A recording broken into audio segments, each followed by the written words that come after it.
مشاهدينا الكرام، أمسية طيبة، عدد جديد من برنامج الطريق إلى البرلمان. القوائم الحرة تتصدر المشهد على حساب الأحزاب السياسية في تشريعيات 12 جوان. صورة جديدة للساحة بعد اعتماد قانون انتخابات جديد، فلأول مرة في تاريخ الجزائر الأحرار في الصدارة والأحزاب تليها في سباق نحو البرلمان من حيث المشاركة والحضور.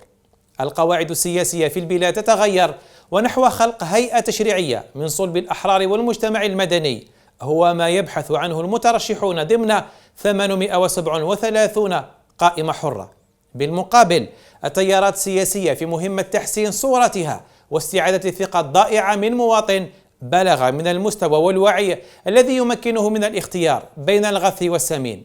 فلمن ستميل الكفة، ومن أكثرهم إقناعا منذ بداية الحملة الانتخابية، الأحرار أم الأحزاب؟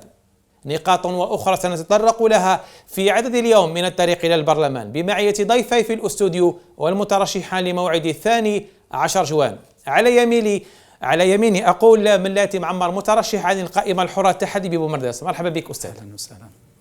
وعلى يساري يحيى والسعيد، ممثلا عن حركة مجتمع السلم بالبويرة. مرحبا بك أستاذ. شكرا على الدعوة. نعم، شكرا على تلبية الدعوة أيضا. أستاذ، ربما نبدأ معك أستاذ معمر. الساحة السياسية على غرار يعني لا تتميز كما كانت في السابق، في التشريعيات السابقة. 837 قائمة حرة، ربما أنتم جزء منها. ماذا تغير حتى وصلنا إلى هذا العدد؟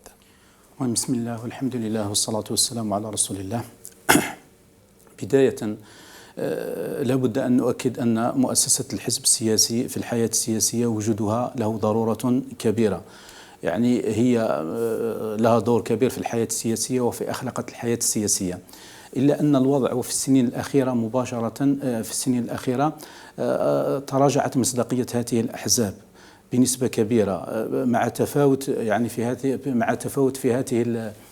في هذا التراجع من حزب إلى آخر نتيجة عدة عوامل. قد تكون هذه العوامل مرتبطة بالحزب السياسي وخطابه في حد ذاته، وقد تكون عوامل خارجة عن نطاق الحزب السياسي. هذا الأمر أدى إلى ما يسمى بالعزوف الانتخابي، وقد أثر هذا الأمر على السلوك الانتخابي للمواطن. ولذلك نجد أن القانون العضوي للانتخابات الأمر رقم 2101 قد قدم الكثير من التسهيلات.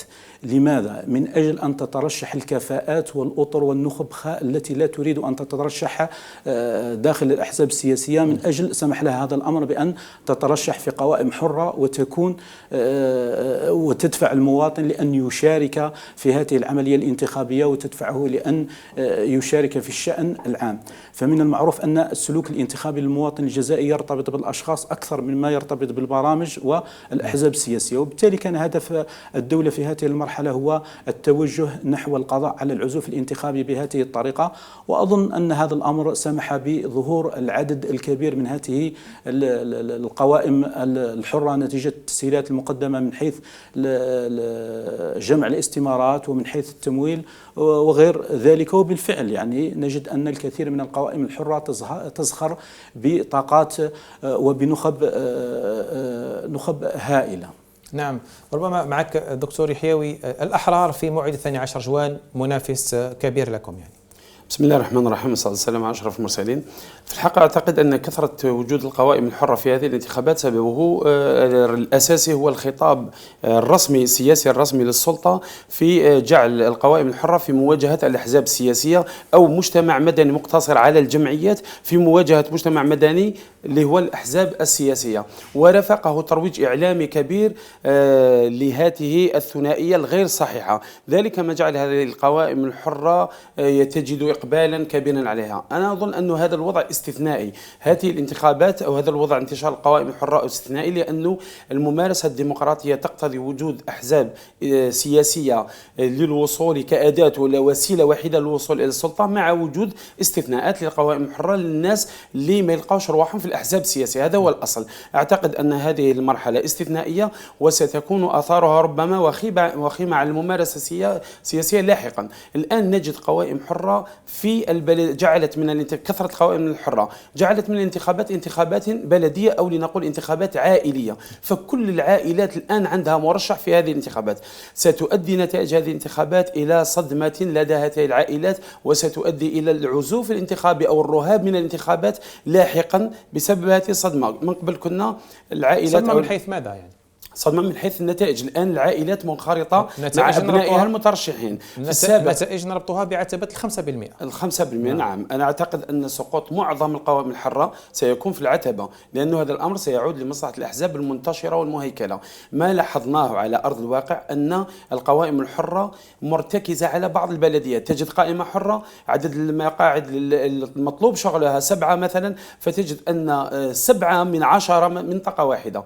فهذا الأمر راح يؤدي إلى القوائم الحرة أنها اعتقادي أنها ستفشل في الوصول في تجاوز العتبة، وهذا لمصلحة الأحزاب التقليدية في المناطق. هذا الفشل سيؤدي إلى صدمة لدى كل المترشحين الآن، خاصة وأن جزء معتبر منهم لم يسبق لهم الممارسة السياسية. نظن سنربح هذه المرة مشاركة الكثير من العائلات في الموعد الانتخابي، لكننا لاحقا سنؤسس لعزوف انتخابي من نوع آخر. ربما دكتور تعقب، أو خليني نطرح لك سؤال. العتبة ربما أكبر تحدي لكم كقوائم حرة. لا، هو في الحقيقة يعني كما أكدت من المرة الأولى أن الحزب السياسي ضروري، ولكن مصداقية الأحزاب السياسية قد تراجعت. هذه المصداقية لا بد، وقد أثرت في السلوك الانتخابي للمواطن. هذا السلوك الانتخابي للمواطن، حتى طبيعة السلوك الانتخابي للمواطن الجزائري لا يعتمد على البرامج، وإنما يعتمد على الأشخاص في حد ذاتهم. وبالتالي كانت هذه القوائم الحرة ربما لا بد كانت بنسبة كبيرة حقيقة. يعني لما نجد تقريبا نصف المترشحين من القوائم الحرة والنصف الآخر من الأحزاب السياسية، ولكن التسهيلات المقدمة من أجل المشاركة الانتخابية، لأننا أمام وضع استثنائي. الجميع يعرف أننا أمام وضع استثنائي ومرحلة انتقالية معينة. الأكيد أن هذا الأمر لا بد في النهاية أن يدرس، والأكيد أن هذه القوائم في المواعيد الانتخابية لن تكون بهذه الكثافة، ولن تكون حتى هذه القوائم. لو رجعنا إلى هذه القوائم سنجد الكثير من القوائم على المستوى الوطني تتوافق فيما بينها من حيث الأفكار، ويمكن أن تكون هذه القوائم هي نواة لتشكيل أحزاب سياسية فيما بعد، يعني بعد الانتخابات التشريعية القادمة. الأكيد دائما، والذي نؤكد عليه أن الحزب مؤسسة هامة في الحياة السياسية، دورها التنشئة وحلقة وصل بين المواطن والدولة.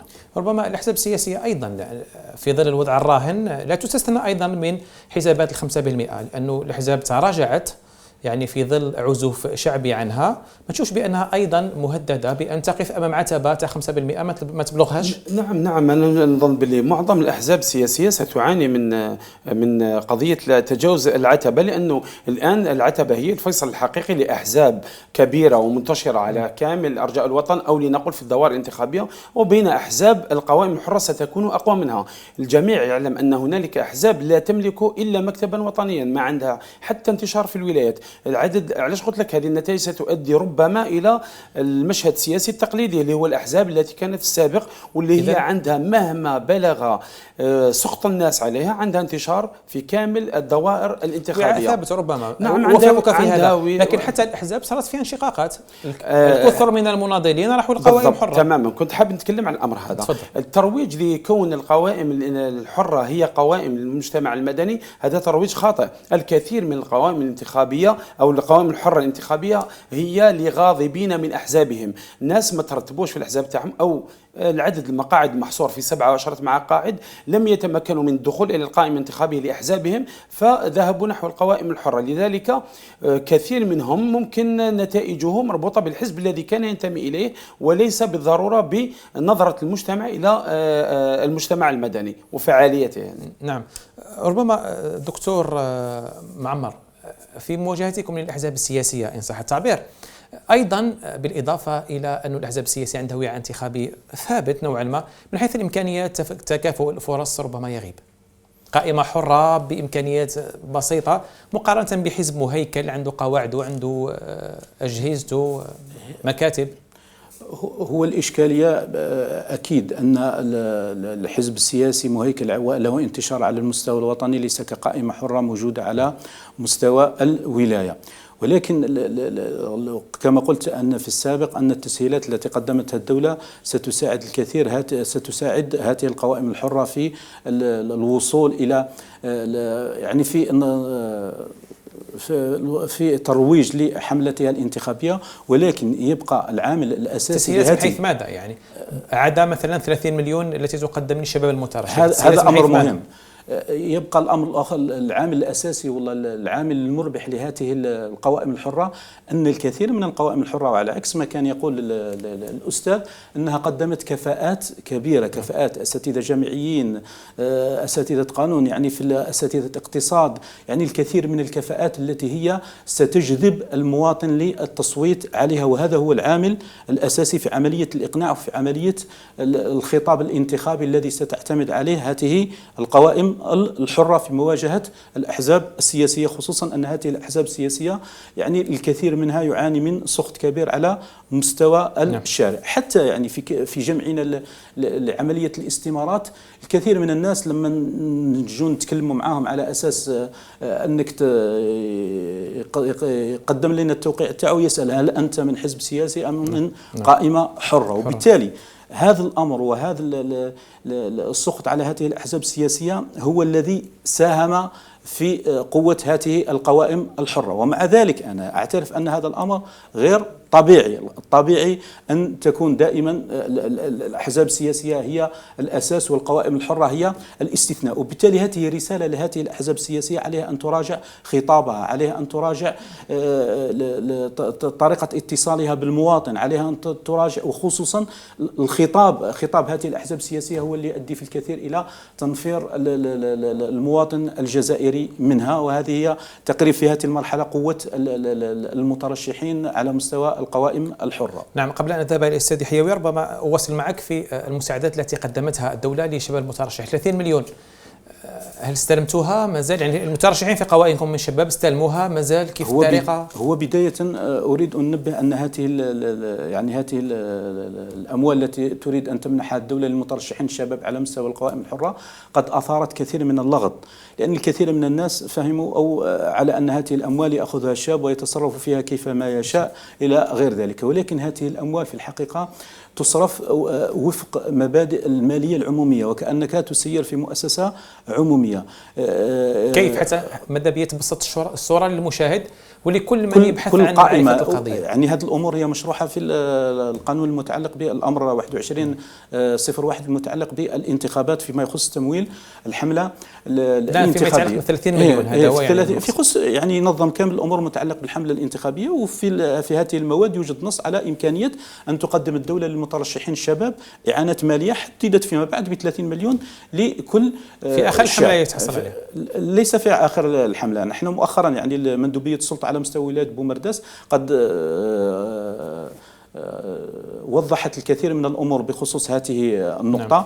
أولا لابد على كل قائمة أن تعين الأمين المالي لها. هذا الأمين المالي يكون مستقل عن المترشحين، يقوم هذا الأمين المالي بفتح حساب خاص به وهو المتصرف به. بعدها مباشرة عندما كل القوائم على مستوى الولاية تقوم بهذه الإجراءات حسب الوعود، مباشرة تصب الأموال في حساب الأمين المالي. تصرف هذه الأموال في نقاط معينة محددة في طبع الوثائق، في النقل، وفي الإشهار وفقط، يعني خارج هذا الإطار. يعني وتكون وكل يعني شاك يعني لا يكون هنالك التعامل بها نقدا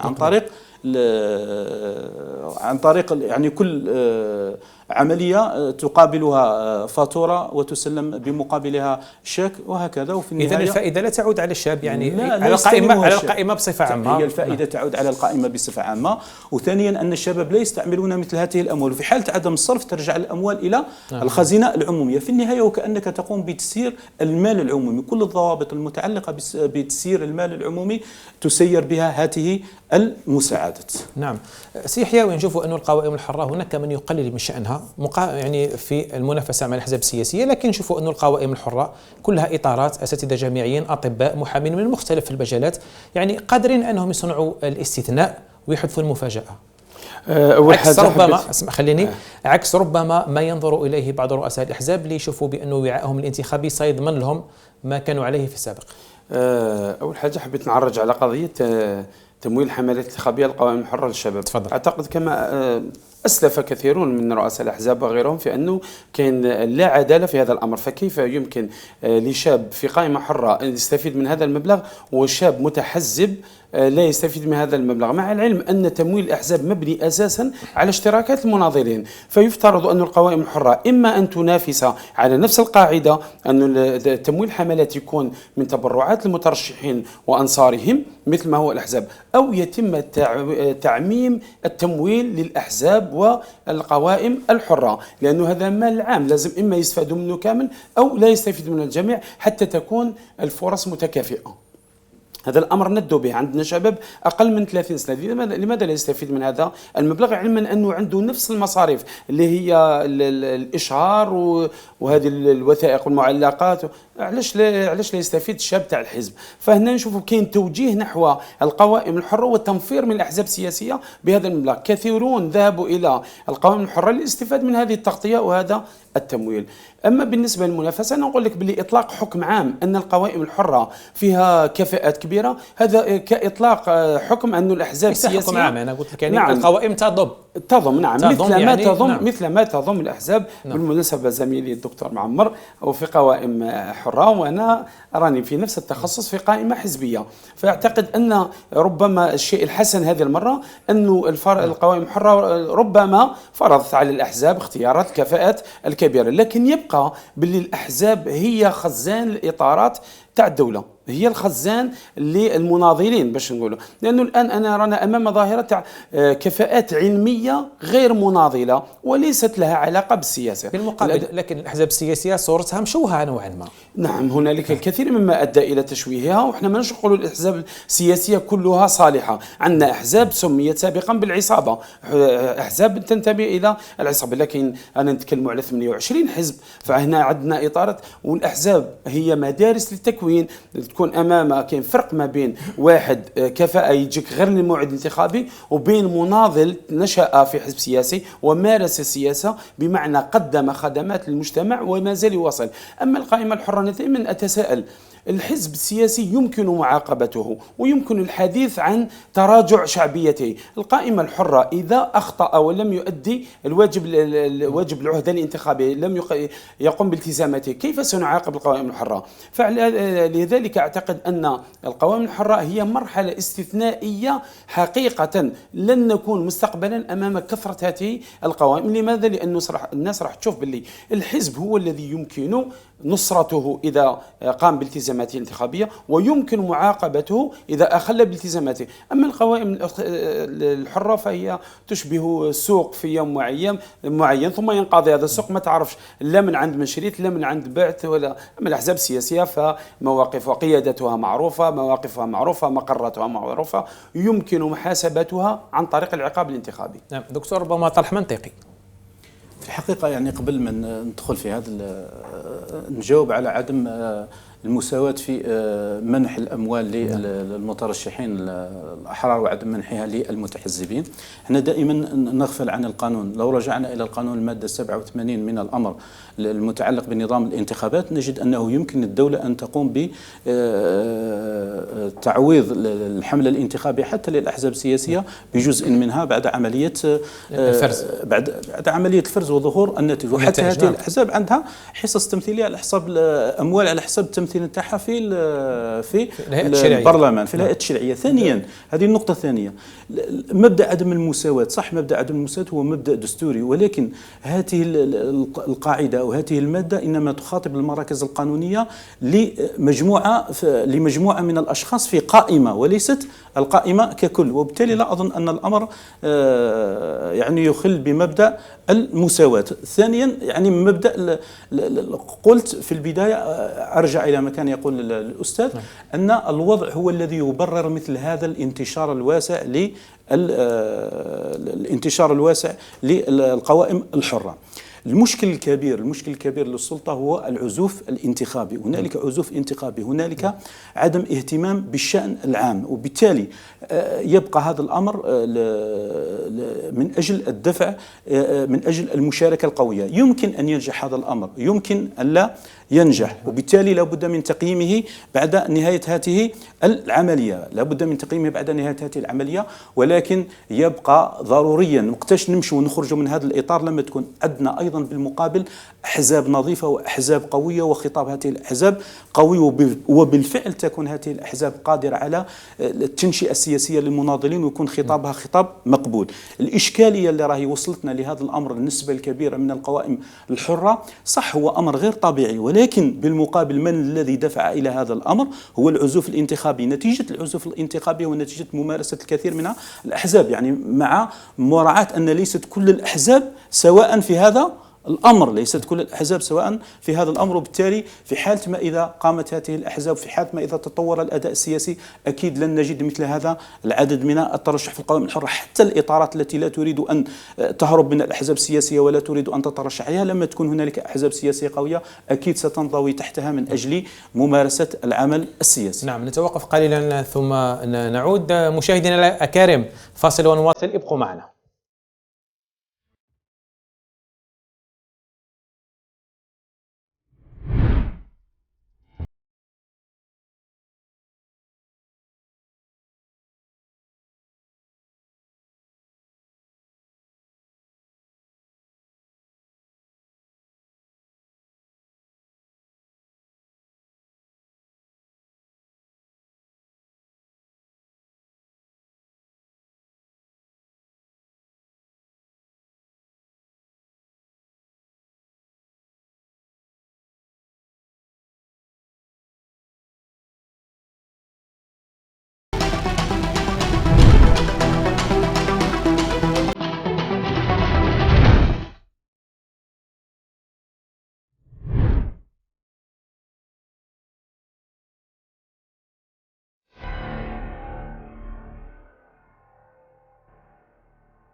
أهلا بكم مجددا مشاهدينا. إذا نواصل دكتور معمر. قبل ما نذهب إلى فاصل، دكتور يحيوي كان يقول باللي وصول الأحزاب إلى البرلمان حتى في حال لم تؤدي واجبها، المنتخبين تاعها لم يؤدوا واجبهم، يمكن محاسبتهم، محاسبة الحزب. الحر لما يصل إلى البرلمان ولا يؤدي واجبه، كيف يمكن محاسبته؟ يعني سؤال يطرحه، كيف ترد عليه؟ والمشكلة أن الكل معاقب، الأحزاب السياسية والأحرار. المشكلة أننا أمام عزوف انتخابي. العزوف الانتخابي هو نوع من العقاب نتيجة هذا الخطاب، وبالتالي الأصل الشيء الذي أوصلنا لهذه المشكلة كما قلت سابقا هو الخطاب السياسي، والخطاب السياسي لكثير من الأحزاب السياسية وتصرفاتها هي التي أدت إلى هذا الأمر. وبالتالي ما يقع الآن هو أمر استثنائي لا يمكن القياس عليه، يعني لا يمكن القياس على هذا الأمر فيما يأتي.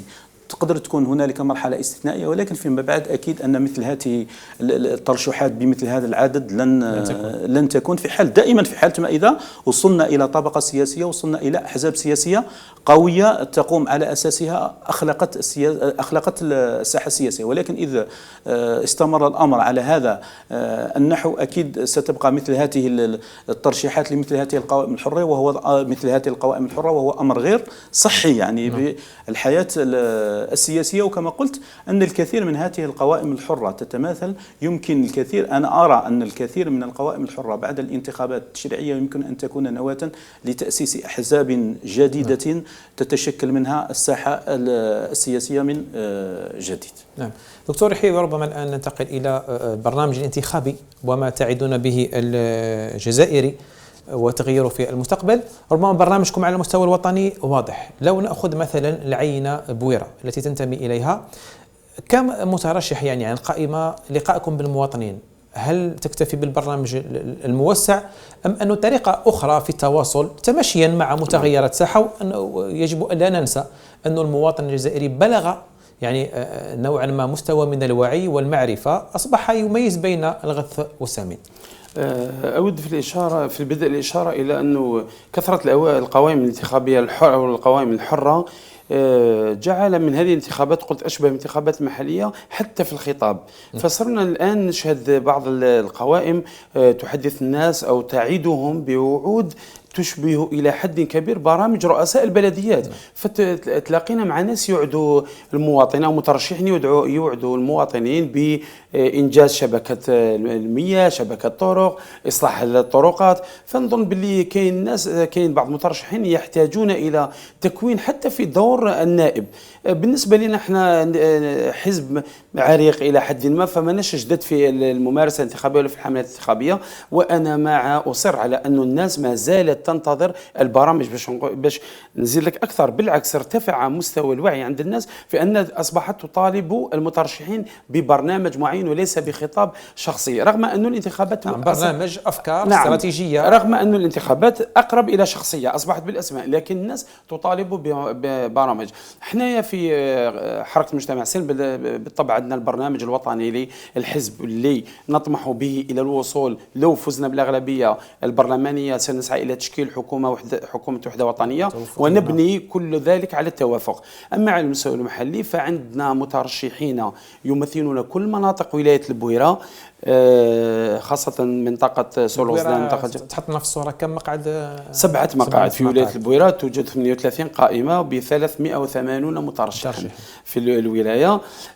قلت احنا عندنا برنامج حتى في الولاية يغطي كل مناطق الولاية. نعرفوا احنا حزب ماناش قائمة اللي جديد شكلت، حزب اللي عايش دائما مع المواطنين، وعندنا منتخبين محليين، بمعنى أننا نعرف كل مطالب السكان في مختلف المناطق، وعندنا برنامج لكل منطقة على حدة، والولاية على كل. عندنا عدة مشاكل على مستوى الولاية اللي في طابعها فلاحي، لكن نشوفوا باللي ما عندناش الاستثمار، ضعيف جدا نسبة الاستثمار. تعاني الولاية البطالة كغيرها من الولايات، مشكل البطالة ومشكل السكن يضرب بأطنابها في الولاية. فاحنا عندنا من بين البرامج أو التي نقترحها في أنه تسهيل الإجراءات على الاستثمار. عندنا مشاكل نعرفها بعينها، مثلا نروحوا لسور غزلان عندنا مشكل مصانع، مثلا مصنع نسيج متوقف، وعندنا اقتراحات على مستثمرين، لكن هنالك عرقلة إدارية لهذه المشاريع. عندنا مثلا بعض الطرقات لم تنجز الآن، عندنا مشاريع متوقفة، مستشفى في عين بسام منذ سنوات نسبة الإنجاز متقدمة لكنها متوقفة تماما. عندنا بعض الطرقات خطيرة جدا ما بين مثلا سور غزلان وسيدي عيسى ومهترئة طريق وطني. عندنا عدة مشاكل تفصيلية. عندنا مصنع مثلا شفنا في عدة ولايات مصانع تحدث لها أزمة مالية ويتم حل الإشكالية. أما عندنا احنا مصنع لوناد اسمه يوظف عدد كبير من سكان منطقة سور غزلان، الآن يعانوا بدون أجرة منذ ما يقارب السنة. احنا راح نديروا هذه المشاكل في هذه المنطقة على رأس الأولويات تاع النائب البرلماني أو النواب الذي سننجح في الوصول إلى قبة البرلمان إن شاء الله. المترشحين تاعنا في كل منطقة حصرنا جميع الإشكاليات أو المشاكل المطروحة، ونقدم أو نقترح حلولا لها. وإن شاء الله احنا حتى من بين الفوائد تاع الحزب أنك ستتقوى بنواب من ولايات أخرى لتنفذ البرنامج الذي تعيده. لكن بومرداس مش بعيد عليكم، ربما نعم، نفس المشاكل. لكن أساسا حبيت نركز، نحن في الحزب نبتعد كل البعد عن الوعود الكاذبة. هذه الانتخابات إن شاء الله سنجعله سنأتي على ذكر ذلك، لأنه من بين ما ميز الحملة الانتخابية منذ بدايتها. أستاذ دكتور معمر، بومرداس ليست بعيدة على البويرة، إذا ربما نفس المشاكل، ربما نفس ما يعاني منه المواطن. بما وعدتم المواطن في هذه الولاية، ما ستقدمون له وكيف جاء برنامجكم الانتخابي؟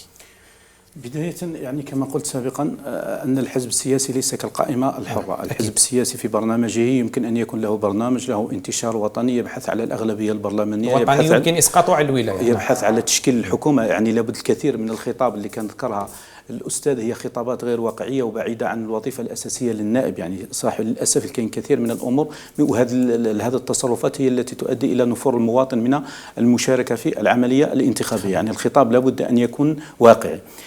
قلت أرجع إلى طبيعة القائمة الحرة وطبيعة الحزب السياسي. الحزب السياسي له انتشار وطني، يسعى إلى الأغلبية البرلمانية ومنها إلى تشكيل الحكومة، وبالتالي البرنامج نتاعو يختلف عن القائمة الحرة. القائمة الحرة موجودة على مستوى دائرة انتخابية معينة. لا يمكن أن تكون لها برنامج بالمعنى البرنامج الموجود في الحزب السياسي، وإنما هي عبارة عن رؤية معينة وأفكار معينة تتوافق مع مهمة النائب، وفي نفس الوقت وانطلاقا من المشاكل التي يعيشها المواطن تهتم بنقل الانشغالات اللي يعيشها المواطن على المستوى المحلي. قلت هذه الرؤية تتحقق أيضا كما ذكر الأستاذ دائما بالتوافق مع الكثير من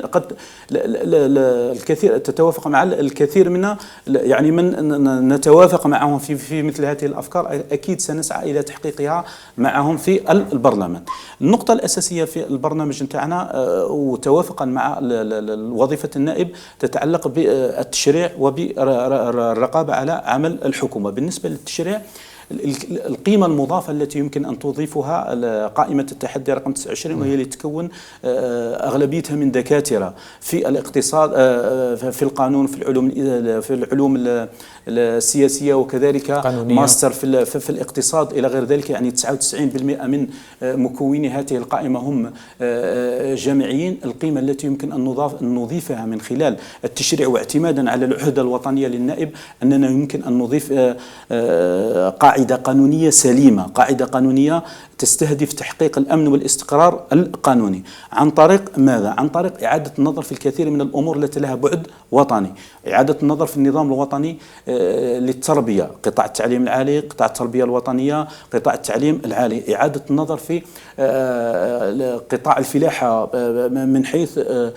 من حيث سن قانون إطار لهذا الأمر يضم كل الأمور المتعلقة بالفلاحة، إعادة النظر في قطاع الصحة، خصوصا ما تعلق بالمؤسسات الصحة وطريقة تسييرها، لابد أن تسير بطريقة أخرى، مثلا عن طريق التفويض، إعادة النظر في قطاع التضامن الوطني. هذه النقاط تمثل الجانب الاقتصادي للمواطن، هي المرحلة الأولى التي سنقوم على العمل عليها، ودائما بالتنسيق مع من نتوافق. أكيد سنجد من نتوافق معهم في البرلمان ضمن هذا الإطار، إلى جانب أن هناك الكثير من المشاكل المحلية على مستوى ولاية بومرداس، والتي لابد أن نقوم بتسليط الضوء عليها، وفي نفس الوقت مرافقة السلطات في أحلها. هناك مشكل العقار الفلاحي، هناك مشكل العقار الصناعي، هناك مشكل قطاع الصيد، هناك مشكل يعني هذه المشاكل المحلية، إلى جانب هناك الكثير من مناطق الظل الموجودة، وخصوصا القرى الموجودة في برج مناي، الموجودة في بلدية بن عمران، الموجودة في بلدية بودوا وحمادي إلى غير ذلك.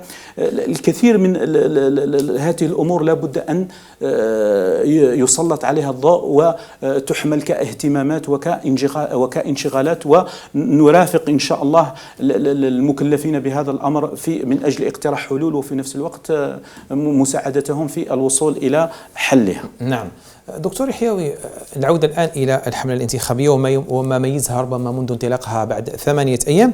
نشوفوا أن الخطاب السياسي يعني ربما في بعض الأحيان ما زالوا في الممارسات القديمة، مترشح إلى عهدة برلمانية يتحدث وكأنه يعني يحمل برنامج رئيس جمهورية.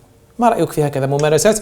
وكيف يعني المواطن الذي دائما أؤكد أنه بلغ من المستوى والوعي ما يؤهله للتفريق بين هذا وذاك؟ نعم، أنا معك في أنه لازم نسجل ملاحظة أنه مستوى المواطن ارتفع، في أنه أصبح يفرق ما بين الوعود الكاذبة وغير الحقيقية، وأصبح يفقه إلى حد ما مهمة النائب. لكن هل الآن نعيب، أنا شخصيا أعيب الخطاب تاع القوائم الحرة، لأنه فرضت علينا حتى الأحزاب السياسية، لا نعيب القوائم الحرة فقط. الأحزاب السياسية، بعضها الأحزاب السياسية ممكن اللي هي أقل قيمة من القوائم الحرة نفسها، اللي ما عندها لا انتشار ولا برنامج أصلا، لذلك تلجأ إلى الخطابات الشعبوية في أنه الوعود الكاذبة. لكن المواطن أصبح يفقه كثيرا من هذه أو يكتشف هذه الوعود الكاذبة، بل لا يقبلها أصلا. نحن نراهن على جمع المشاكل أو مما يشتكي المواطن وجمع كل النقائص الموجودة في الدائرة الانتخابية للعمل على إيصالها. طبعا النائب البرلماني كما هو معروف ليست وظيفته تنفيذية، بل كما كان يتكلم الأستاذ تشريعية رقابية. عندنا الوظيفة في أنه على المستوى الوطني قدمنا برنامج وطني، ونتعهد بأنه على الأقل سنمنع القوانين من المرور القوانين التي تضر بالمواطن، وسنسعى دائما لتشريع أو لوضع سن قوانين لفائدة المواطنين على المستوى، لكن على المستوى المحلي يجب أن نتعامل مع المواطنين بالمشاكل الموجودة على الأقل من ناحية الإصغاء وتسجيل هذه المشاكل. أنا كانت لي فرصة في أن زرت الكثير من البلديات على الأقل في المنطقة الجنوبية لولاية البويرة، أقل ما يقال عنها أنها بلدية ظل وليست مناطق ظل، بلدية ظل، بلدية الدشمية، بلدية المعمورة، بلدية ريدة، ديرة، بلدية ريدان، هذه بلديات ظل وليست مناطق ظل.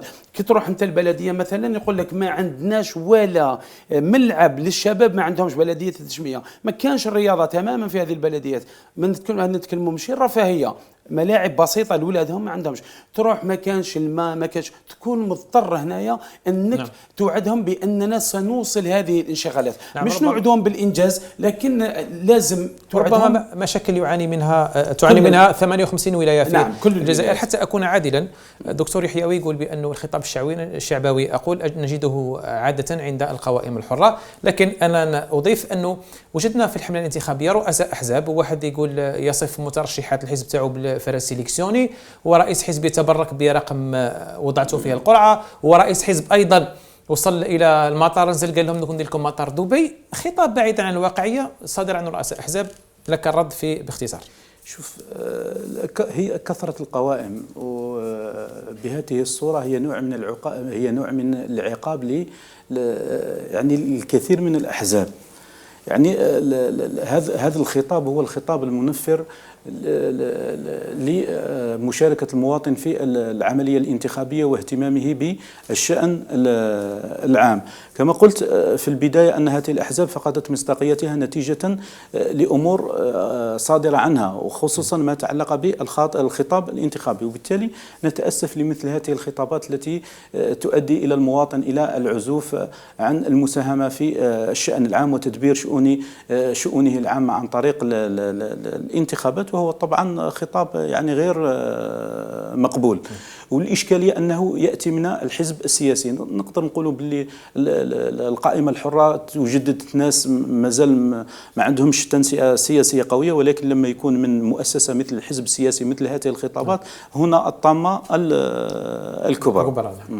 نعم دكتور يحيوي، ربما التخوف من ممارسات قديمة وأن الإدارة سيكون لها يد في العملية الانتخابية، خاصة أنه هذه المرة القائمة اسمية بعد صدور نتائج، ربما بعد تحديد الأسماء الفائزة ربما الكل يتخوف من ذلك. كيف تشوفوا في التخوف في محله لا في ظل الضمانات التي قدمها رئيس الجمهورية والهيئة الوطنية المستقلة للانتخابات؟ في الحقيقة هذا أمر مقلق حقا، لأنه رغم كل الضمانات لكن احنا ما زلنا نتحفظ على الدور الفعال للسلطة المستقلة. ما زالت دور السلطة هو دور إعلامي في الغالب، لا تتحكم، ما زال تدخل الولاة، ما زال تدخل رؤساء المجالس الشعبية البلدية في العملية الانتخابية. ليست العملية الانتخابية ليست برمتها في اختصاص السلطة المستقلة، ما زالت تفتقر إلى الكثير من الآليات، ونحن نتخوف من الفرز وممكن حتى بعض الممارسات المتعلقة بالتزوير. كثرة القوائم اللي تكلمنا عليها ستمنع الكثير من الأحزاب والقوائم الجدية في أن تراقب المكاتب. راح نكونوا أمام قرعة ممكن الأحزاب الجدية والناس اللي عندها مراقبين لا تحظى بهذا العمل، بينما الناس ما عندهمش مراقبين. راح نكونوا امام مكاتب فارغه، ربما قد يكون تزوير لجهات معينه. ما زلنا نتخوف، هذه تجربه جديده بعد قانون الانتخابات، ما على بالناش كيفاش راح تمشي الامور، لذلك يبقى التخوف قائما الى ان نرى كل العمليه ونقيمها. دكتور معمر، بين التخوف والارتياح وين راكم؟ في الحقيقة يعني توجد الكثير من التحفظات، خصوصا عدم وضوح العملية الانتخابية للمواطن الحد الآن. يعني لابد من أيام إعلامية من أجل شرح العملية الانتخابية كيف ستكون، لأن هذا الأمر بهذه الطريقة أظن أن الأمر يذهب إلى كثير من الأوراق الملغاة والتي تؤثر على العتبة والتي تؤثر على كثير من الأمور. توجد دائما أي عمليات تكون معها الكثير من التحفظات، ولكن بعد الأمر يمكن شوف أنه الهيئة الوطنية المستقلة يجب عليها بذل جهد أكثر. لازم خصوصا من الناحية الإعلامية من أجل إيضاح الأمر للمواطن، خصوصا أننا أمام مرحلة جديدة. يعني الكثير من الناس ما زال عندهم طريقة الانتخاب الأولى، بينما أن طريقة الانتخاب في هذه المرحلة يعني تتكون إن صح التعبير من مرحلتين. المرحلة الأولى اللي هي فرز القوائم في حد ذاتها، والمرحلة الثانية هي الفرز التفضيلي ما بين مترشحي القائمة. الكثير من الناس غير الأمور غير واضحة لهم، وخصوصا الناس العاديين، وبالتالي لا بد من أيام إعلامية من أجل تفادي الكثير من الأخطاء والكثير من الأمور التي تؤدي إلى التشكيك وفي مصداقية العملية الانتخابية. ولا بد أن تؤدي، يعني لا بد من تغطية كل المنافذ التي يمكن أن تؤدي إلى مثل هذه الأمور، لأن هذه العملية الانتخابية لو أدى بالأمر إلى نجاحها يعني ستكون كنقطة للحل المرجو إن شاء الله. نعم. المخرج يقول لي أنه وقت البرنامج بقى منه دقيقتين، دقيقة لك. نعم، في دقيقة قل ما شئت. في دقيقة حبيت نضم صوتي له أنه إحنا عندنا دركا مشكلة مثلا في وجود رقم وطني ورقم ولاية. إحنا الرقم الوطني تاعنا هو الرقم 4، لكن لما المواطن تتفاهم رقم 4 يروح للقاعة حتى باش يرفد الأوراق يلقى الرقم تاعك عندك رقم آخر وليس الرقم 4. فنظن العوض أن نساهم في تبسيط العملية. السلطة نفسها، سلطة الانتخابات، تشارك في تعقيد العملية. نظن أتمنى أن يكون الانتخابات القادمة محطة للتغيير الحقيقي في الجزائر. نعم سي عمر، ما زالت لك دقيقة ما كملتهاش. ما كملتهاش. إذا أنا يا مدام راني في هذه الصالة في الانتخابات، فأنا أدعو رسالة لسكان ولاية نعم البويرة. لسكان المنطقة، الولايات البويرة والبلديات تاعها، أدعوهم إلى التصويت على قائمتنا اللي هي تضم شباب من مختلف التخصصات ومختلف، نغطوا جميع الولاية. وعندنا برنامج ثري إن شاء الله سنقوم بتأدية المهمة النيابية كما يجب إذا انتخبونا، ونحن نرى أننا الأجدر والأقدر حتى لنقوم بهذه المهمة، وندعوهم للتصويت على قائمتنا. بالتوفيق إن شاء الله سي سعيد. دكتور عمر ملاتي لك دقيقة. أقول أن المشاركة الانتخابية رغم كل التحفظات المصاحبة لها هي الحل، وهي الطريق السلمي والآمن من أجل الوصول رغم صعوبتها ورغم التحفظات المحيطة بها.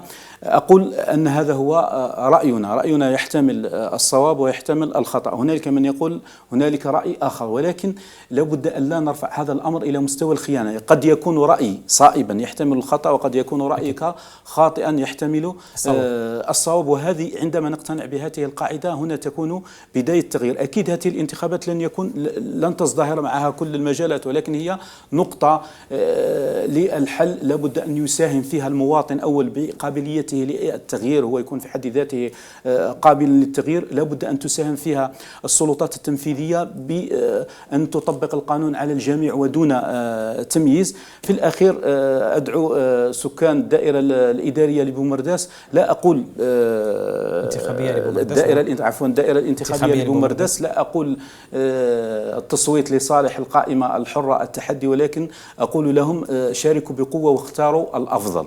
نعم بالتوفيق إن شاء الله.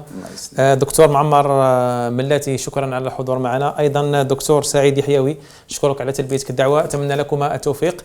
مشاهدينا الكرام، نهاية عدد اليوم، متابعة طيبة لبقية برامجنا، في أمان الله.